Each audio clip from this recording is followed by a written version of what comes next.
24 में 1 लाख लैपटॉप और उसकी प्रोविजनिंग की गई है और वो इंशाअल्लाह जो भी नई हुकूमत आएगी जिसको अवाम मैंडेट देंगे वो 1 लाख लैपटॉप सिर्फ मेरिट की बुनियाद पर वो तकसीम करेंगे। अगले इलेक्शन में अल्लाह ताला ने हमें मौका दिया, चारों सूबों में वफाक मिलकर 1 लाख 2 लाख नहीं, हर साल 5-10 लाख लैपटॉप पूरे पाकिस्तान में तकसीम करे। 3 अरब डॉलर बड़े बड़े बिजनेस हाउसेस को दे दिया गया।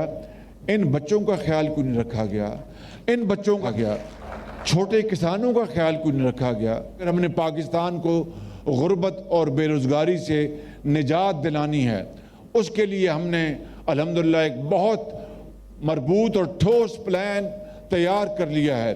पाकिस्तान अब डिफॉल्ट के खतरे से निकल चुका। जो बदख्वाह थे वो दिन रात वो अपना जादू टूने कर रहे थे।